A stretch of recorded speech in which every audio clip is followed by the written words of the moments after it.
Alright, so one of the guys I keep running into is Paul from DroneDJ. Paul, what did you think about the Osmo Pocket? Frankly, I think it actually could be a GoPro killer. I mean, we have something that's so small, so compact, and GoPro's always talking about hyper smooth footage, right? But they're only stabilizing the sensor itself, which gives us really limited roll and pitch movement. With this, we have a mechanical gimbal, which gives us a lot more freedom to capture incredible footage. And the fact that we have adapters, we have a waterproof seal for it, frankly, I think it's extremely versatile. I mean, you could have a whole studio in the old Osmo case. Yeah.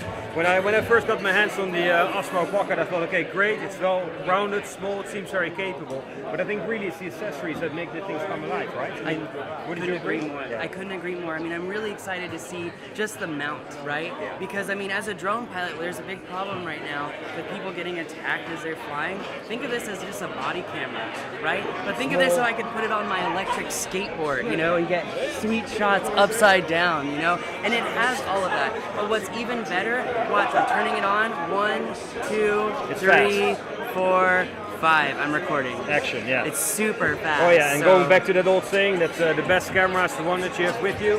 This thing is so easy to carry, it's lightweight, it's small. There's no reason not to bring it along on any of your trips. I couldn't agree more. All right, thank you so much for your time. Hey, thank you. Hi, I see you later. Sounds Take care. good.